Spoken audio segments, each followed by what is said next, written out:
Hello everyone, for those of you that don't know me yet, my name is Edgar Lozano. Today's topic is in respect to liver transplant. The things that you need to do, the things that you need to know before qualifying and to be placed into the waiting list for liver transplantation. That will be our topic, so let's get right to it. So as I mentioned earlier, the topic is going to be how things that you need to know and need to do before qualifying for liver transplantation for those many thousands of people around the world that suffer from cirrhosis of the liver. These are the things that, to be honest, the only thing that can ultimately save you from dying is a liver transplant. And liver transplant can only be done if you meet certain criteria. You do not smoke, don't drink, you follow the recommendations of the doctor once you get on their medical treatment with a liver transplant team, with your hepatologist.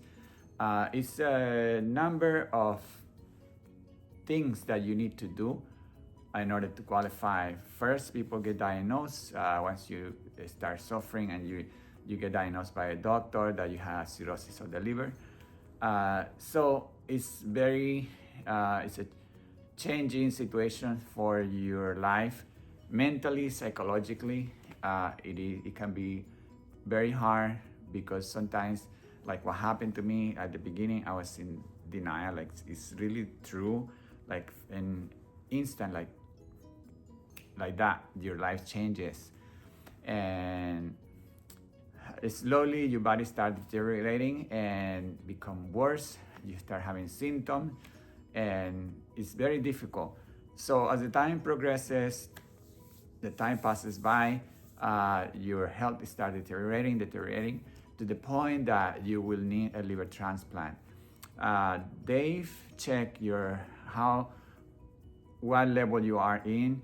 They call it the MEL score, and it can range. The normal person can be MEL score of 7 or 8. And when I was diagnosed, my MEL score was 12, and it stayed between 12 and 13, 14 for many years, for like 14, 15 years. And then in the last year, started going up. So in order to get a liver transplant, your MEL score needs to be anywhere from 18 to 35, 40. Those people that are in 40 or 35, they're really, really ill already, very sick. Many of them, they're already admitted in the hospital. When I got my transplant, my MEL score was 28, 29, I believe. And it happened very quickly in a few months. So as the MEL score pumps up, then your name will pump up on the waiting list. In order to qualify to get a liver transplant, so you need to be examined and pre-screened by your hepatologist and the medical team at the liver transplant clinic in the hospital. And you first need to do an appointment with the cardiologist. They need to check your heart. They're gonna do an open endoscopy to make sure that there's no higher risk for you later on. Also a colonoscopy, they need to check your colon to make sure that you don't have any like colon problems, like developing colon cancer or things like that, because those things will delay or may change the scenario that if somebody that has cancer or is starting to have cancer, then you don't qualify for a liver transplant. Especially if the cancer is getting advanced, it's starting to spread. Those things, they need to check those things first. Your blood, type of blood you are, MO positive.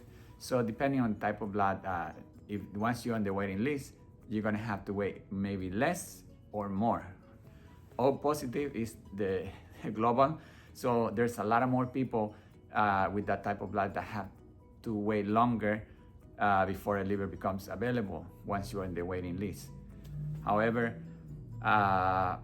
you need to meet with the social worker, the surgeon, dietitian, members of the team that they will guide you and ask you questions about your history, about your current life, how you're going to pay for it if you have insurance, all those things. They will take all those things under consideration if you have money enough to support yourself after the liver transplant, especially the first 2 months is very crucial because you cannot do anything, you cannot work. It's a very major surgery, and definitely you will not be able to work for several months. In my case, I had to take 6 months. After the first 4 months, then I started feeling stronger and stronger to the point that on my 6 months, I returned to work. And today, the day I'm making this video is December 20th, 2025 of my transplant. 7 months today. And I'm doing great. My muscles are growing healthy. I'm stronger. It's a life-changing situation after your liver transplant. However, as I mentioned, you need to meet all these requirements. Your financial, how you're going to take care of yourself, your insurance, very important things that will take under consideration.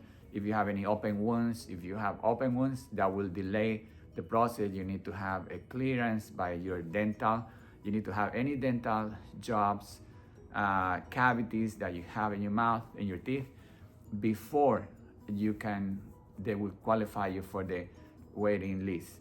Because once they transplant your liver, they suppress your immune system, and with your immune system suppressed, you will be easy to get infections, and infections can lead to a liver rejection. So they cannot take a chance that maybe because you have a cavity and then later on becomes an infection, becomes infected, it will create a liver rejection process. And if your body rejects the liver, that's really bad news, because the only way that they can save you is by giving you another liver. So to prevent all those things, they need to make sure that you are all clear. Infections, no open wounds.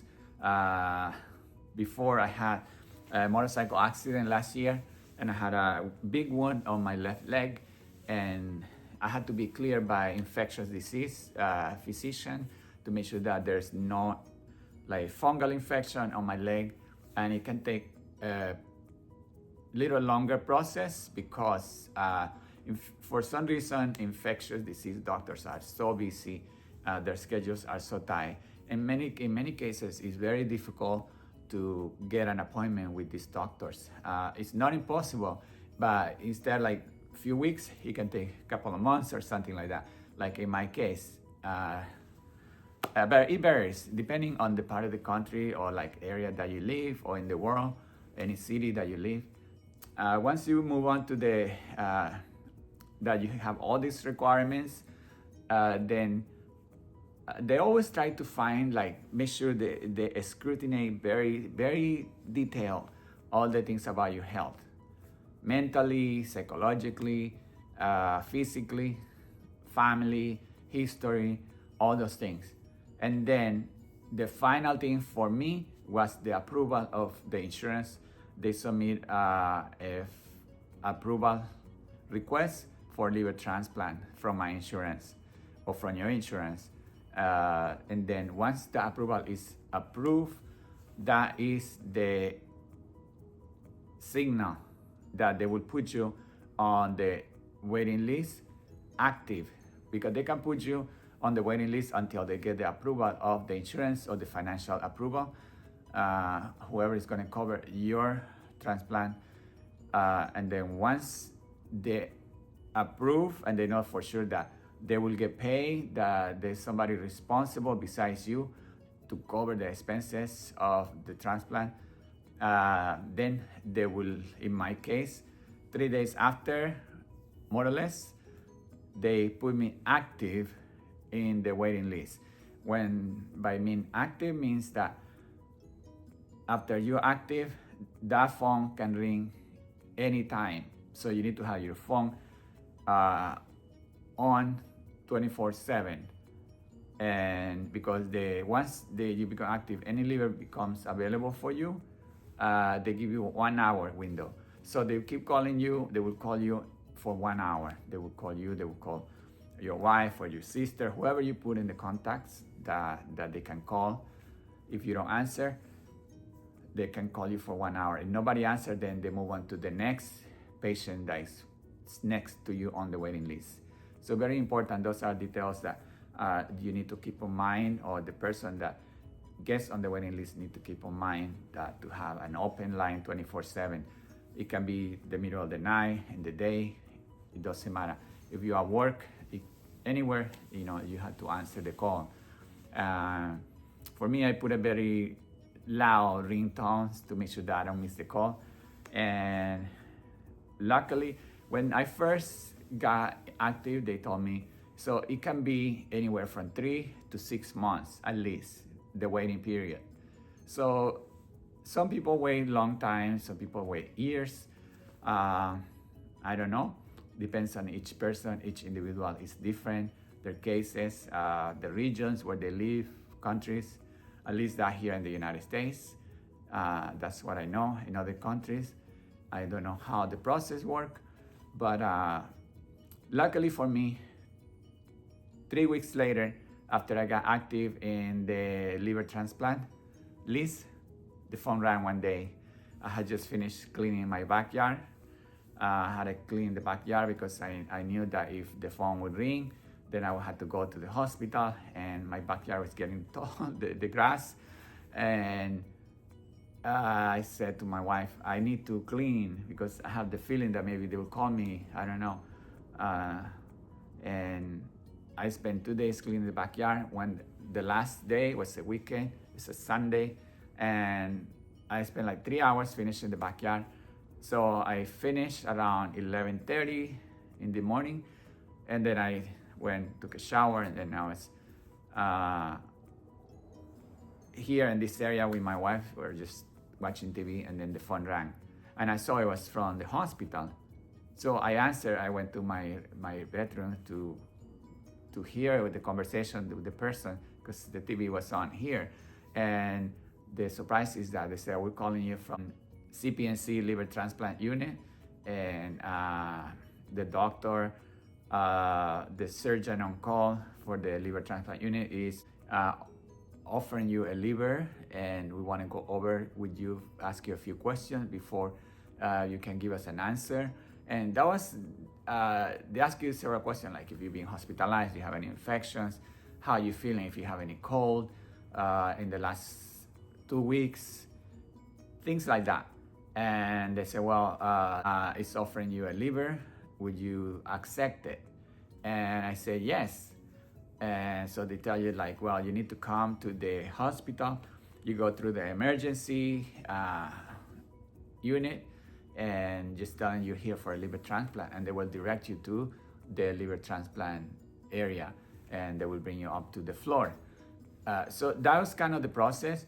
But the main shock for me was that 3 weeks after I was active in the transplant liver, they called me. And in the hospital, the nurses, after my transplant, they said, how long did you wait? I said, about 3 weeks. Oh my God, so do you have any expedite requests or something? I said, no. But they say, usually people wait a long time. That's really something that you didn't wait very long. So I was shocked, and at the same time, I was happy that I didn't wait so long. Of course, I had a lot of fear inside me, because you always had the feeling like, is this gonna work? Is this, I'm not gonna have a rejection? Because you hear stories about people having rejections, but there's always a risk in this life, in anything that you do. Sometimes people do business, they do, even in marriages, in relationships, there's always a risk. There's nothing for sure in this world. So with the liver transplant, anything can happen. Very minimal percentage of liver transplant rejections that I heard about it. And the doctor tell you, like, usually never. Maybe there's a case here and there once in a while, but usually never. So at least CPNC in San Francisco, where I got mine done, They are very confident, and they reassure the patient that to have faith and be ready that things are going to go well. It's not going to be easy the first few weeks, but you will get through it. In that respect, my doctors were very reassurance that things will go well. And yeah, things went well. However, there was a problem that some people encounter, not many, but there are some, and I was one of them. It is that with the liver transplant, there might be a problem with the kidneys. So I have acute kidney injury. My kidneys stopped working, and then I had to do dialysis 4 days in a row. They took out 13 liters of fluid from my body. It was very difficult. I understand what people that go to dialysis feel and they go through. It's very, very, very unpleasant. The feelings in your body, and very weakening, very tiring, depressing for me, because you have a new liver and then all of a sudden you get another problem that you didn't have. So they fixed my liver, but then I started having problem with the kidneys. Remembering that my kidney doctor told me, have faith. They will recover. It will take time, but they will recover. Just give it time. 99% of the times people recover from this. Just take time. Then drink a lot of water. Do the things that we tell you to do, and have faith that they will recover. And I did have faith until now. I have faith, and I continue to drink a lot of water. And thank God, my kidneys are functioning well. Had to continue drinking a lot of water because with the liver transplant, the medications come on board, and they're strong medications to suppress your immune system, and they can affect your kidney function. So you need to keep having fluid intake, a lot of water, and lower your sugars, things like that. The food that you have to eat. Anyhow, thank God my liver is working well and my kidneys are working well. I'm very blessed. I'm always very thankful to the person, the donor, because without the people out there, many thousands of people that they choose to be organ tissue donors, because of them, then people like me, person like me, we have the chance to continue to extend our lives with a better quality of life. So it's very important, quality of life for a person, to be happy to do the things that they need to do in the world. If no quality of life, then I don't feel that there's a point continuing your life, being alive. Very, maybe something harsh to say from my side, but when you are in pain, when you are so sick that you have cramps, you have pain, it's not just 1 hour or 1 day, it's like every day in your life you have so many things that is happening in your body. Life becomes very hard to deal every day, when you're working, when you're driving, when you're sleeping. Anyway, I don't want to make this video too long. Those are the things that I have to say right now about liver transplant. I'll probably be making another video. Please comment if I have any questions. I would love to answer you. Any information that you may need for a friend, for anybody you know, or for yourself. I'm not embarrassed to share my story with you guys, because I know there's thousands or millions of people that have liver problems, and it's not easy. It's very difficult. And the things that you should do: always get medical help, go see a doctor, because there's many options there. Don't think, oh, because I don't have the means or something, there's always opportunities, and there's always someone there that can help or maybe willing to help, if not by someone directly, maybe by a different person or a different institution. But there's always options. You just gotta look for it and ask for help.